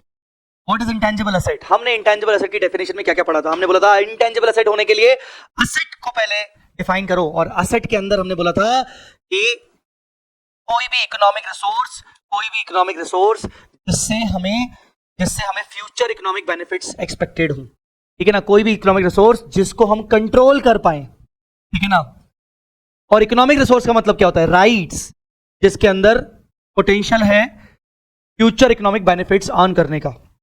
तो इंटेंजिबल एसेट की डेफिनेशन में क्या क्या चीजें आ सकती हैं? इंटेंजिबल एसेट में कंट्रोल का होना जरूरी है। कंट्रोल मतलब ओनरशिप रिलेटेड चीजें। ठीक है ना, कंट्रोल मतलब हम उस इंटेंजिबल एसेट का कुछ भी कर सकते हैं, फ्यूचर इकोनॉमिक बेनिफिट्स एक्सपेक्टेड हो। इंटेंजिबल एसेट आइडेंटिफाइबल होनी चाहिए। आइडेंटिफाइबल का मतलब क्या होता है हम आगे पढ़ेंगे। नॉन मॉनिटरी होना चाहिए। नॉन मॉनिटरी का मतलब क्या होता है? जिसकी वैल्यू फिक्स ना हो, जिससे फिक्स रिकवरी एक्सपेक्टेड ना हो हमेशा, जिसका फिजिकल सब्सटेंस ना हो, जिसको हम छू ना सकें, और held for use. Of course हम उसको बिजनेस में यूज करने के लिए रखा है, सेल करने के लिए नहीं। आइडेंटिफाइबल मतलब सेपरेट पहचान। सेपरेट पहचान, या तो सेपरेबल मतलब capable of being separated, capable of being sold individually, capable of being transferred, sold, exchange individually और विद एनी अदर एसेट। या फिर it can be arise through a contract, जैसे लाइसेंस। अगर कॉन्ट्रैक्ट के थ्रू किसी intangible asset को जन्म दिया गया तो उसको भी आइडेंटिफाइबल बोलेंगे, क्योंकि उसको कॉन्ट्रैक्ट के थ्रू पैदा किया गया स्पेशल, तो उसको बोलेंगे आइडेंटिफाइबल। कंट्रोल मतलब जब आपके पास फ्यूचर इकोनॉमिक बेनिफिट्स ऑब्टेन करने का पावर हो, और आप दूसरों को रेस्ट्रिक्ट कर सकते हो कि वो लोग इकोनॉमिक बेनिफिट्स यूज नहीं कर सकते, आपके पास इतनी एबिलिटी है। कंट्रोल जनरली कहां से आता है? ओनरशिप से, बट नॉट ऑलवेज ओनरशिप से ही आ सकता है। लीगल ओनरशिप से आता है मोस्ट ऑफ द केसेस में, but not always. Teemed ownership, जहां पर आपको सब्सटेंशियल रिस्क एंड रिवॉर्ड्स दे दिए गए हैं, ओनर आप नहीं हो तो भी आपके पास कंट्रोल हो सकता है। इकोनॉमिक बेनिफिट रेवेन्यू के फॉर्म में हो सकता है, सेविंग इन कॉस्ट के फॉर्म में हो सकता है, टैक्स बेनिफिट के फॉर्म में हो सकता है। ठीक है, फिर हमने पढ़ा था रिकॉग्निशन क्राइटेरिया। सेम इंडिया 16 में हमने जैसा देखा कि एक बार डेफिनेशन फुलफिल हो जाए, फिर हमें देखना पड़ता है कि उसको रिकॉर्ड करेंगे कि नहीं। तो रिकॉर्ड करने की 2 कंडीशन, फ्यूचर इकोनॉमिक बेनिफिट्स के प्रोबेबिलिटी, और दूसरा cost can be measured reliably. ठीक है ना। इसके अलावा इनिशियल रिकॉग्निशन अगर करेंगे इंटेंजिबल एसेट को, तो किस पे करेंगे? कॉस्ट पे करेंगे, बिल्कुल एट कॉस्ट, पीपीई की तरह। यहां पर कॉस्ट में मेजरली 2 चीजें आएंगी। पीपीई में कॉस्ट में 2-3 चीजें आई थी, डीकमीशनिंग आया था, यहां पर नहीं आएगा क्योंकि इंटेंजिबल एसेट में डीकमीशनिंग का कोई है ही नहीं फंडा। तो यहां पर कॉस्ट मतलब purchase cost plus directly attributable cost to bring the intangible asset for its intended use तक लाने के लिए। ठीक है, और बिजनेस कॉम्बिनेशन एक स्पेशल केस है। बिजनेस कॉम्बिनेशन मतलब अमेलगमेशन, टेकओवर, मर्जर्स, ऐसे केस में अगर आप उसके थ्रू इंटेंजिबल एसेट को खरीदते हो तो आप फेयर वैल्यू पे रिकॉर्ड करोगे। किस वैल्यू पे रिकॉर्ड करोगे? फेयर वैल्यू पे रिकॉर्ड करोगे on the acquisition date. Intangible asset को एक बार आपने रिकॉर्ड कर लिया, उसके बाद आप सब्सिक्वेंटली आप इंटेंजिबल एसेट के ऊपर कोई खर्चा करते हो तो क्या होगा? रिकरिंग नेचर का है तो P&L में चार्ज करेंगे, अदरवाइज कैपिटलाइज करेंगे। कैपिटलाइज कब करेंगे? कैपिटलाइज कब करेंगे जब आपके फ्यूचर इकोनॉमिक बेनिफिट्स बढ़ जाए, आपको लगने लगे कि एग्जिस्टिंग फ्यूचर इकोनॉमिक बेनिफिट्स का जो फ्लो था उसका बढ़ गया, तो अभी हमें इसको कैपिटलाइज करना चाहिए। Future economic benefits increases as a result of expenditure. अच्छा जी, कुछ बातें कॉस्ट में जब इंटेंजिबल एसेट को रिकॉर्ड करते हैं। यस, इंडिया 16 के अंदर मैंने इनिशियल रिकॉग्निशन में एक चीज भूल गया था बात करना। देखो ये होता है, तुम लोग भी याद नहीं दिलाते हो नलायकों। इसमें हमने एक्सचेंज के केस के अलावा ये भी पढ़ा था ग्रांट वाला केस। अगर आप पीपी ग्रांट पे परचेस करते हो तो नॉमिनल वैल्यू, फेयर वैल्यू, नलायक को बिल्कुल याद नहीं करवाते हो। Beyond normal credit period, consolidated price. तो बियॉन्ड नॉर्मल क्रेडिट पीरियड तो मैं अभी इंटेंजिबल के अंदर समझा दूंगा। अगर पीपी आप परचेस करते हो कंसोलिडेटेड प्राइस पर, multiple PP, single price, single package पे, तो आप सिंगल पैकेज को हर पीपी की फेयर वैल्यू के प्रोपोर्शन में डिवाइड कर दो। ठीक है, बचा बियॉन्ड नॉर्मल क्रेडिट पीरियड। ये वाली बात इंडिया 38 में भी कवर हो रही है, तो वहीं देख लेते हैं। यस। तो अगर आप पीपीई परचेज करते हो, इंटेंजिबल एसेट परचेज करते हो, जिसका पेमेंट आप बाद में करोगे, आपने क्रेडिट पर परचेज किया और credit period is beyond normal period 2-4 महीने, 5-6 महीने, जो भी आपकी इंडस्ट्री में एक नॉर्मल क्रेडिट पीरियड चलता है, उसके भी ज्यादा क्रेडिट पीरियड पर आपने एसेट को टेक ओवर, एसेट को खरीदा है, इंटेंजिबल एसेट या पीपी को खरीदा है, ऐसे केस में कॉस्ट ऑफ पीपी क्या होगा? Cost of PP cash price equal. Cash price equivalent का मतलब क्या होता है? कैश प्राइस इक्विवेलेंट का मतलब होता है कि जो भी आप फ्यूचर में पे करोगे, जो भी आपने एग्री किया है, उसका प्रेजेंट वैल्यू, या फिर आज अगर आप एसेट परचेज करते, नॉर्मल क्रेडिट टर्म्स में परचेज करते, तो कितना वैल्यू देना पड़ता, कैश प्राइस कितना होता? Cash price equivalent is the cost of PP. Exchange वाला केस सेम है जो मैंने अभी बताया, सभी चीजें सेम है। भाई fair value of asset given आपको प्रायोरिटी देंगे, fair value of asset receive को सेकंड प्रायोरिटी देंगे।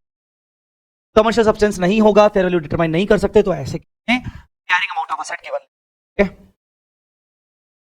सर, रिचा ने याद दिलाया था, याद दिलाया था।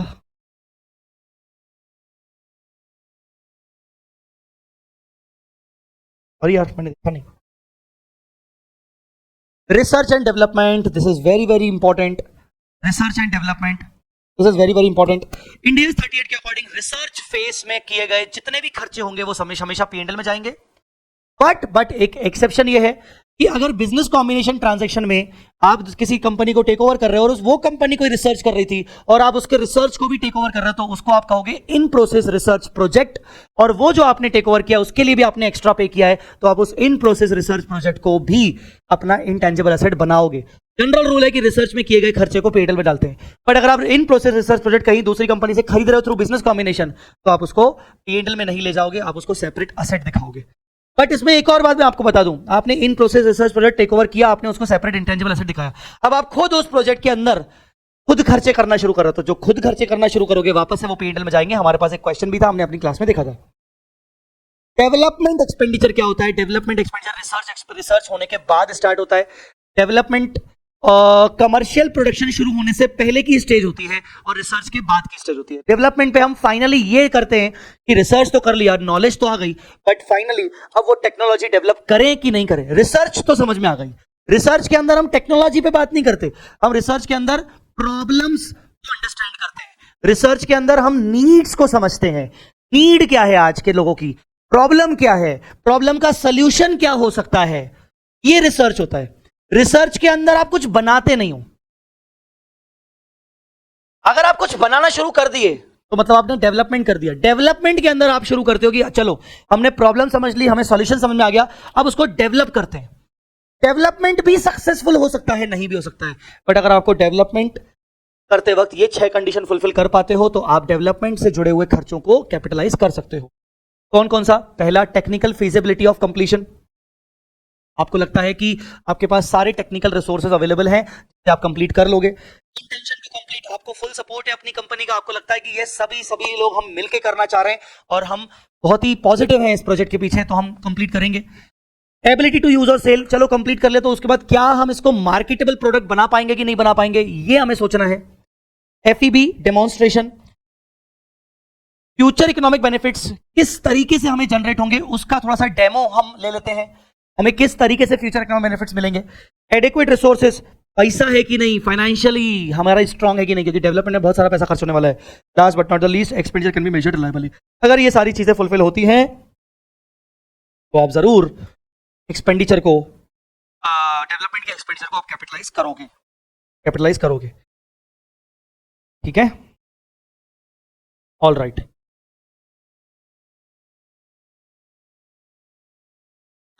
रजत का एक क्वेश्चन है कि सर आपने बोला कि ये जो आपने इन प्रोसेस रिसर्च प्रोजेक्ट है इसको आपने कैपिटलाइज किया, सर इसको राइट ऑफ कैसे करेंगे? ये research capitalise in business combination write off कैसे करेंगे और कब?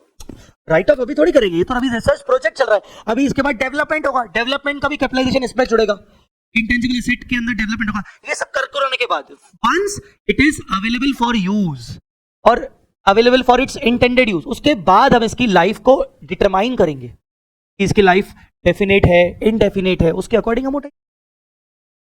तो अभी तो इन प्रोसेस रिसर्च प्रोजेक्ट है, अभी ये कंप्लीट नहीं हुआ, जब कंप्लीट हो जाएगा इंटेंजिबल एसेट, मतलब अभी तक तो एक्सपेंडिचर होता जाएगा, रिसर्च का और होगा, कैपिटलाइज नहीं करेंगे, डेवलपमेंट का होगा और करेंगे कैपिटलाइज, उसके बाद एसेट बन जाएगी, उसके बाद हम उसका यूजफुल लाइफ डिटरमाइन करेंगे।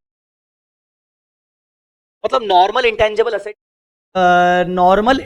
असेट जैसे होता है वैसे ट्रीट करें।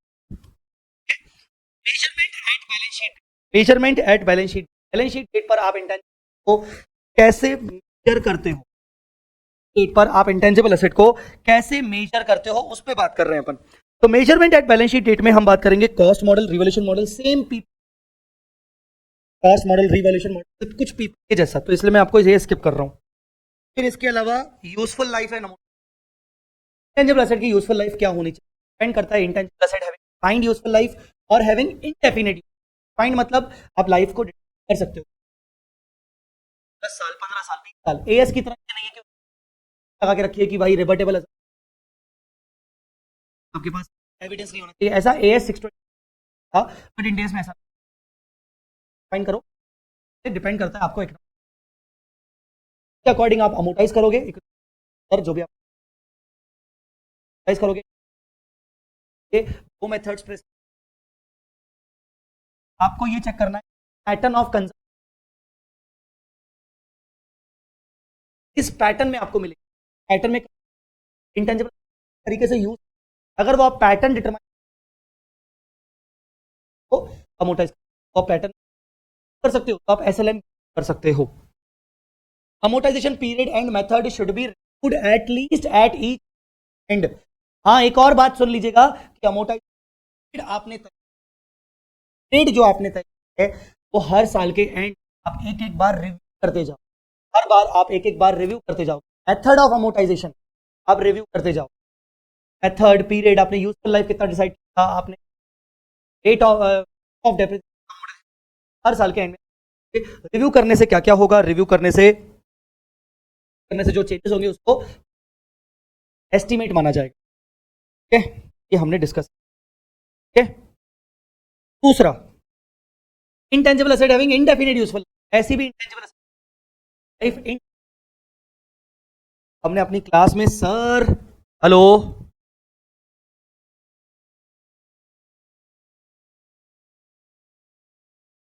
हेलो, आवाज नहीं आ रही, हेलो,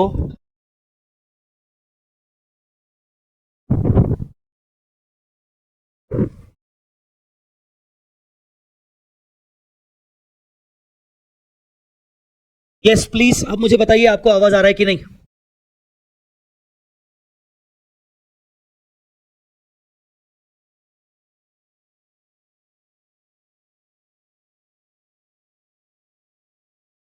ओके, शायद मैंने माइक को नीचे कर दिया था इसीलिए। ओके, पूरा अमोटाइजेशन चला गया। सर मुझे ये बताओ कहां से आवाज नहीं आ रही थी, मैं उसको रिपीट कर देता हूं।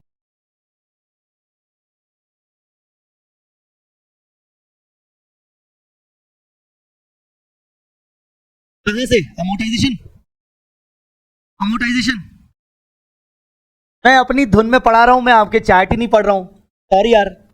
ये थोड़ी होता है सर, देखो बेटा टीचर के साथ सबसे बड़ी तकलीफ यही है, एक बार वो अपने मूड में आ गया बढ़िया मस्त, वो फिर इधर उधर नहीं देखता। मतलब पॉइंट नंबर 8, हाँ, तो पॉइंट नंबर 8 हम पढ़ रहे थे, पॉइंट नंबर 8 में ज्यादा ज्यादा स्किप नहीं हुआ आपका, टेंशन मत लो। पॉइंट नंबर 8 में हम पढ़ रहे थे कि यूजफुल लाइफ अमोटाइजेशन पीरियड के बारे में। इंटेंजिबल असेट, कुछ इंटेंजिबल असेट की लाइफ डिफाइंड हो सकती है, कुछ की नहीं हो सकती है।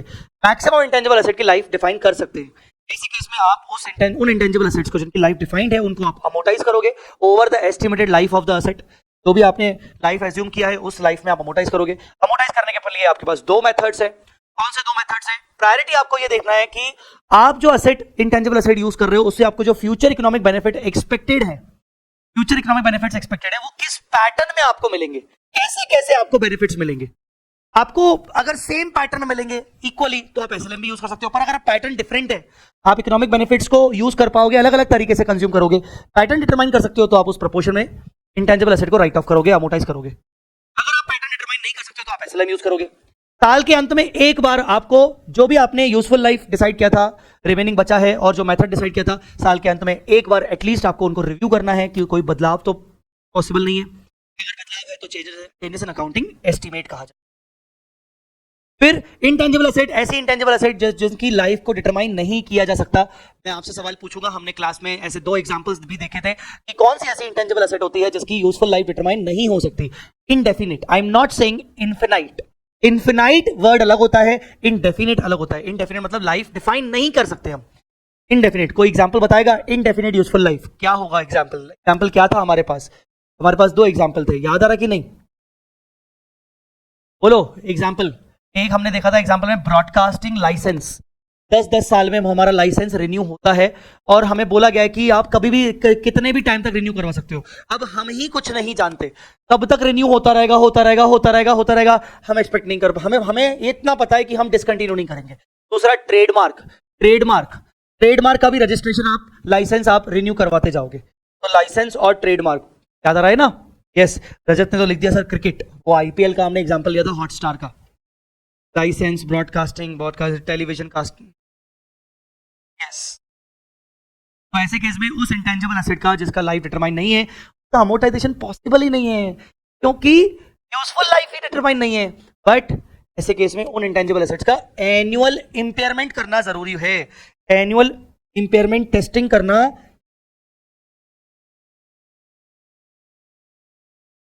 हो गया। एनुअल इंपेयरमेंट टेस्टिंग करना जरूरी है, वेदर और not indication of impairment exist. अब इंपेयरमेंट करने के इंडिकेशन मिले चाहे नहीं मिले, क्योंकि इंडेक्स 36 में बताए गए कंडीशन वो हो चाहे ना हो, पर आपको एनुअली चेक करना है। चेक करने के लिए सर आप क्या करते हो? आप रिकवरेबल अमाउंट, कैरिंग अमाउंट और रिकवरेबल अमाउंट को कंपेयर करते हो। मिसलेनियस प्रोविजंस, मिसलेनियस प्रोविजंस क्या क्या है सर? मिसलेनियस प्रोविजंस में सबसे पहले क्या क्या चीजें कभी भी इंटेंजिबल एसेट नहीं होंगी? जैसे कि इंटरनली जनरेटेड ब्रांड, मास्ट हेड्स, मास्ट हेड्स मैंने आपको बताया था वो न्यूज़पेपर का टाइटल ऑफ द न्यूज़पेपर, वो भी ब्रांड बन जाता है एक तरीके से। Customer list if not acquired, क्यों? क्योंकि cost can not B measured reliably. और पब्लिशिंग टाइटल्स, पब्लिशिंग टाइटल्स जितने भी आपके इंडिया टुडे वगैरह वगैरह, ये सब आप इंटेंजिबल एसेट रिकॉर्ड नहीं कर। Following shall not be intangible asset, देखो ये है इंटेंजिबल एसेट रिकॉर्ड नहीं कर सकते हो हैं, पर रिकॉर्ड नहीं कर सकते हो क्योंकि cost can not be measure reliably. Overall अगर देखें तो इन सबकी cost can not be measure reliably, पर ये इंटेंजिबल एसेट है ही नहीं, डेफिनेशन में ही नहीं आ रहे। दोनों में फर्क क्या है? ये इंटेंजिबल एसेट की डेफिनेशन में फॉल हो रहे हैं, पर cost can not be measure reliably, recognition criteria fulfil नहीं हो रहा है। ये इंटेंजिबल एसेट ही नहीं है। Preliminary expense, pre operating expense, staff training, heavy advertisement expense, ये सब पीएनएल में जाएंगे। रेसिडुअल वैल्यू इंटेंजिबल एसेट की क्या होगी? Always assume zero until unless आपके पास कोई थर्ड पार्टी कमिटमेंट ना हो, थर्ड पार्टी कमिटमेंट ना हो, या फिर अगर कोई एक्टिव मार्केट है, अगर कोई एक्टिव मार्केट है, आप जानते हो कि उस एसेट का एक्टिव मार्केट आज एग्जिस्ट करता है और ये यूजफुल लाइफ खत्म होने के बाद जब तक आप यूज करोगे उसको, तो तब भी मार्केट वो एग्जिस्ट करेगा और उस मार्केट से आप उसकी रेसिडुअल वैल्यू एस्टिमेट कर पाओगे। There is active market for the asset and residual value can be determined by reference to that market and such market will exist at the end of the useful life. ठीक है, internally generated intangible asset, no recognition, जैसे goodwill, brand, customer list वगैरह वगैरह। Website development cost, website development cost में कौन कौन से खर्चे कैपिटलाइज पीएनएल वगैरह होंगे? Planning stage similar to research, PNL में जाएगा। Development and infrastructure, application, graphics, ये सब कैपिटलाइज होगा। बेसिकली आपका डेवलपमेंट स्टेज है ये। यूआरएल का खर्चा, storage cost, server cost, professional fees, promotional expense आपका पीएनएल में जाएगा। आप अपनी वेबसाइट पे जो भी प्रमोशन कर रहे हो, ऑपरेटिंग स्टेज पीएनएल में जाएगा। तो मिला के डेवलपमेंट स्टेज अगर होगी तो वो खर्चे पीएनएल में जाएंगे वेबसाइट कॉस्ट में, बस डेवलपमेंट वाले। तो दैट्स ऑल, हमारा इंटेंजिबल एसेट खत्म।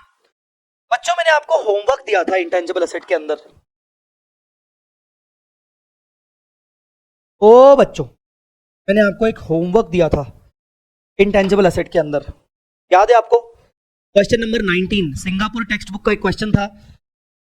4 अलग अलग प्रोजेक्ट्स, आपको देखना था कि ये इंटेंजिबल एसेट्स हैं कि नहीं है, तो कितना कैपिटलाइज और कितना अमोर्टाइजेशन, नहीं तो फिर डी रिकॉग्नाइज करो या राइट ऑफ करो। ये सब आपने क्वेश्चन नंबर 19 पढ़ा कि नहीं पढ़ा? करके आए कि नहीं करके आए? डाउट है कि नहीं है?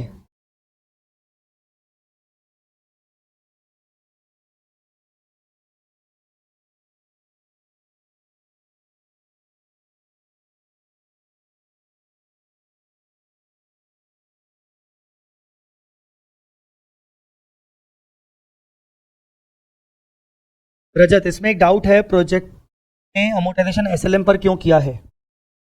Project 2, commercial production started during the year, sales were 20,000 units in 2012 and future sales are expected to be 30. There are no sales expected after. Company's policy is to defer the development. ये बोला है ना बेटा, expenditure carry forward is written off evenly over the expected sale life of the project starting in the first year of sale. ये लिखा हुआ है, मतलब उसने एसएलएम पॉलिसी अप्लाई करने का विचार किया है। आप सही कह रहे हो, आपको लग रहा होगा कि सर प्रोजेक्ट 2 में तो एक्सपेक्टेड फ्यूचर इकोनॉमिक बेनिफिट्स का फ्लो पता है, उसके प्रोपोर्शन में क्यों नहीं किया? कि नीचे वो साफ साफ बोल रहा है, expenditure carry forward is written off evenly over the expected sale life of the project, इसीलिए इस वजह से ये रीजन।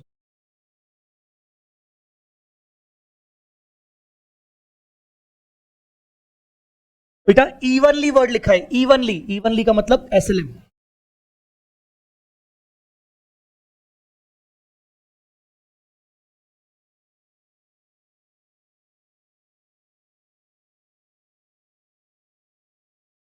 और कोई डाउट? डाउट नहीं आती है, वर्क नहीं करके आए हो, क्या करें, क्या करें? हम तुम लाइन पे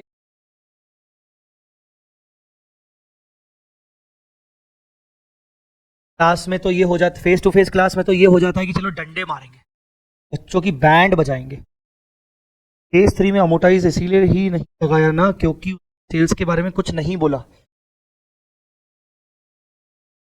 case 3, project 3, this cost relate to a new project which the criteria for deferral of expenditure and which is expected to last for 3 years.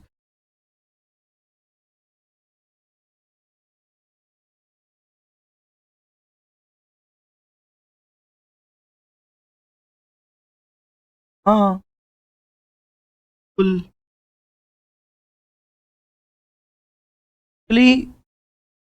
Commercial कब से शुरू हुआ ये बताया नहीं गया केस 3 में। These costs relate to a new project which meets the criteria for deferral of expenditure and expect to last for 3 years. यार देखा जाए तो इसमें बल्कि कर सकते हैं, मतलब एक assumption से कि भाई अभी से 3 year बोल रहा होगा, पर इसमें शायद उन्होंने इसलिए नहीं किया है क्योंकि कमर्शियल प्रोडक्शन कब से शुरू हुआ, कब से हम अवेलेबल फॉर यूज है वो बताया नहीं है, तो इसीलिए उन्होंने किया नहीं है अमोटाइज, सिर्फ उन्होंने 60 और 11 को कैपिटलाइज कर दिया।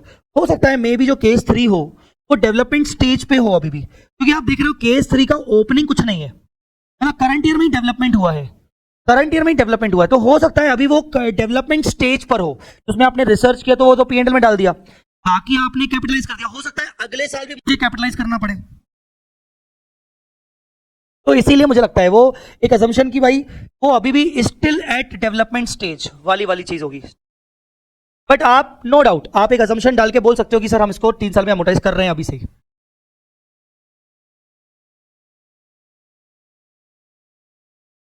और कोई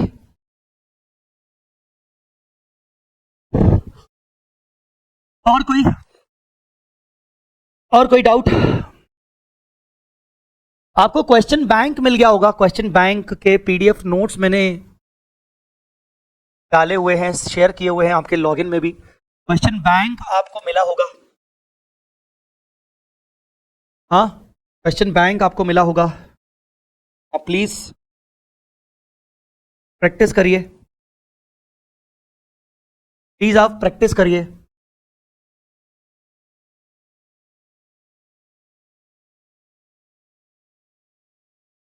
टेस्ट पेपर मेरा संडे तक बन जाएगा, संडे कल है ना, मंडे तक बन जाएगा टेस्ट पेपर, तो होपफुली हम इसको टेस्ट कंडक्ट करेंगे ट्यूसडे के बाद कभी भी।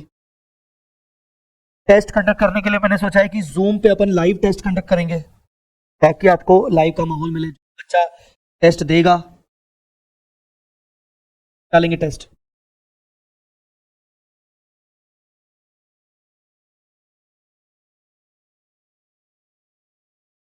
रजत जो तुम डाउट पूछ रहे हो ना वो डाउट इंडेस 115 के रिस्पेक्ट में, तो मैं इसलिए ज्यादा डिस्कस नहीं कर रहा हूं। जब तुम्हें मैं इंडेस 115 पढ़ाऊंगा ना बहुत मजा आएगा, इंडेस 115 पढ़ते वक्त बहुत मजा आएगा, बहुत सारा इमेजिनेशन कर पाओगे, उस टाइम पे तुम मुझसे ये डाउट पूछना।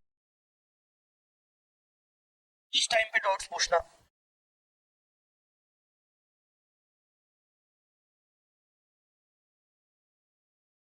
यस, दो बातों का जवाब दे देता हूँ।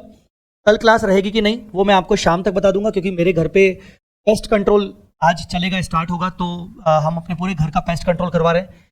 धार्विक बहुत छोटा है तो इसलिए हमें थोड़ा सा ध्यान भी रखना पड़ेगा। कल सुबह क्लास होगी कि मैं आपको बता दूंगा रात तक। मानसी सर एमसीक्यू है क्या सर? एमसीक्यू के डेवलपमेंट्स चल रहे हैं, और मैं बहुत ही जल्द एमसीक्यू वाले क्वेश्चंस भी आपके साथ शेयर करूंगा। डेवलपमेंट स्टेज पर है, डेवलपमेंट स्टेज पर है, समझ गए ना? डेवलपमेंट स्टेज में मैं कैपिटलाइज कर रहा हूँ खर्चे, तो डेवलपमेंट स्टेज पर है एमसीक्यू। मैं आपको जरूर आगे चल के शेयर करूंगा लेक्चर, ठीक है?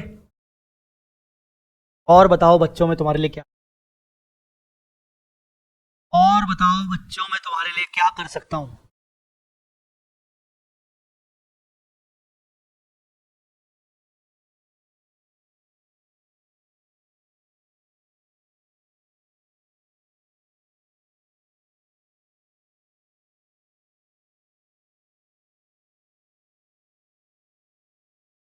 कुछ नहीं, और कुछ नहीं कर सकता? बोलो।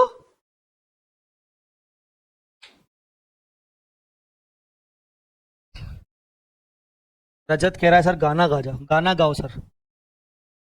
हाँ सर हो जाए, गाना हो जाए। हाँ यार। रिचा नेक्स्ट चैप्टर बेटा, नेक्स्ट चैप्टर।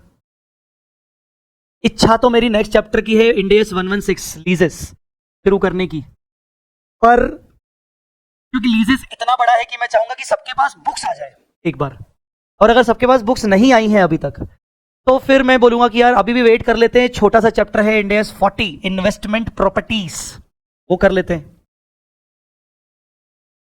ये गाना गाओ वाला जो सिस्टम होता है, मैं खुद इंटर में भी पढ़ाता हूँ, इंटर का फैकल्टी हूँ, वहां पर फेस टू फेस क्लासेस चलती हैं, तो गाना गाओ वाला system face to face class में तो समझ में आता है। मैंने ना वर्चुअल में कभी ट्राई नहीं किया, मैंने रिकॉर्डेड लेक्चर्स वर्चुअल में कभी ट्राई नहीं किया, लिटरली ट्राई नहीं किया। मतलब मेरे को ऐसा पता नहीं अजीब सा फील आता है, क्योंकि सामने बच्चों का चेहरा है नहीं। पता नहीं गाना गाना शुरू करूंगा तो सामने वाला इंटरेस्ट देगा भी कि नहीं देगा, पता नहीं, मतलब अजीब सा लगता है। थोड़ा डर भी लगता है, अरे यार क्या फालतू यार। और फाइनल लेवल पे स्पेशली फिर लगता है फाइनल लेवल के बच्चे को, बच्चा बोलेगा अरे बोर कर रहा है, छोड़ यार आगे बढ़ यार, क्या गाना गा रहा है, अपने को मतलब नहीं है। मतलब ये भी लगता है मेरे को, पता नहीं क्यों ना मैं फाइनल लेवल वाले वाले बच्चों को कुछ ज्यादा मैं ओवर मेच्योर्ड मानने लगा हूँ। शायद मेरी गलती भी है कि फाइनल वालों की जिंदगी झंड है साला यार, उनको क्या गाना वाना, बल्कि उनको दिखा कि अरे क्लास आज जल्दी खत्म हो रही है, जाओ सर हमें भी जाने दो सर, कुछ खा पी लेंगे, आराम कर लेंगे, जिंदगी वैसे ही झंड चल रही है। लेट्स ट्राई टुडे, कर लो सर आज ट्राई। सर आपने इंटर की एएस की लाइव क्लास में भी गाया था गान, गा दो सर। मैं बोल रहा हूँ इंटर लेवल पे फिर भी ट्राई कर सकता हूँ, होता है।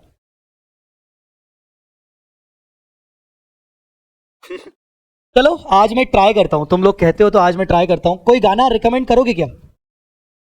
कोई गाना रिकमेंड करोगे क्या? वैसे भी रिकमेंड करोगे तो मतलब मुझे लिरिक्स तो देखने ही पड़ेंगे।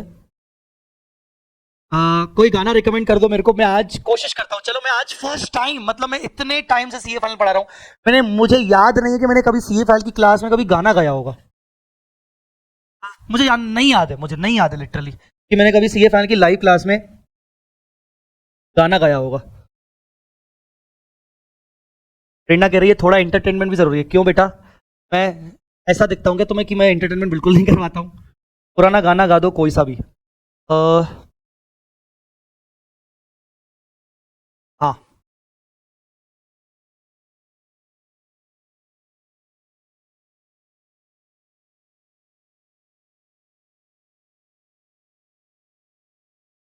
किशोर कुमार, हद कर दी हट।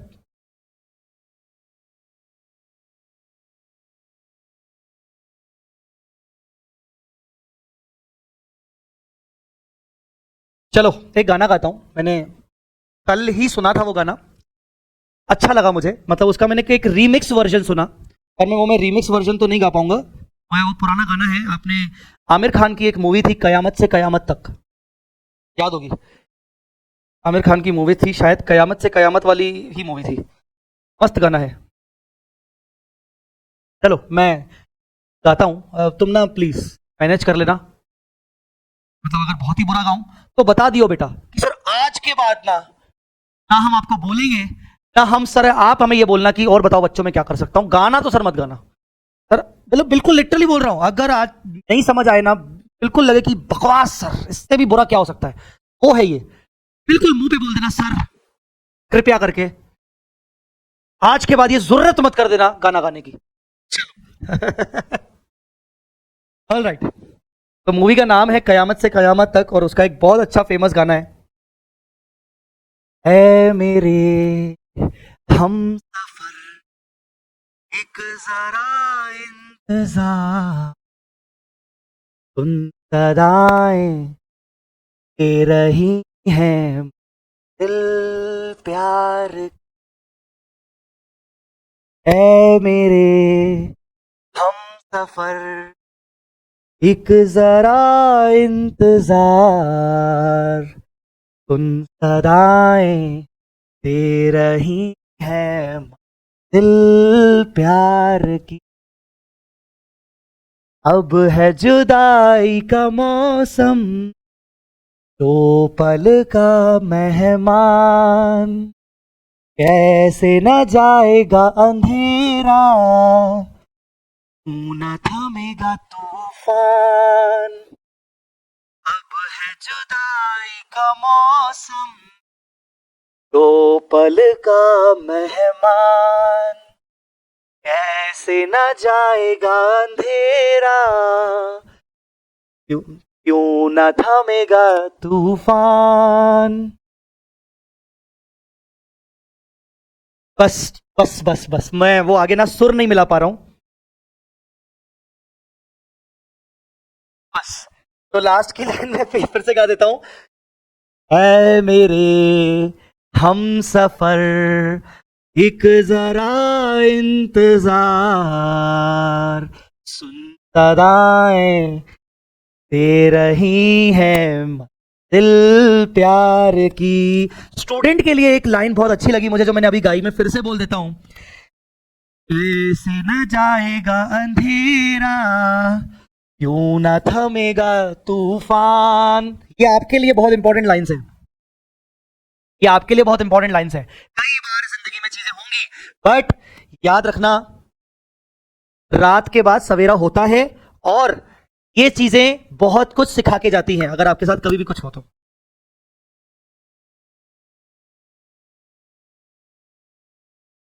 सर रोज सुबह आके इसी से स्टार्ट करना, नींद खुल जाएगी। चलो भाई सही है। अगर अगर अगर मैंने पहले से ही डिस्क्लेमर दिया, अगर कहीं भी तकलीफ हुई होगी दिल को, दिमाग को, और अगर दिमाग हिल गया होगा मेरा गाना गाने से, तो कृपया करके मुझे बता देना, मेरे को पर्सनल पे चैट कर देना, सबके सामने मत बोलना, मैं एक्सेप्ट कर लूंगा कि हाँ फिर से ना हो पाएगा।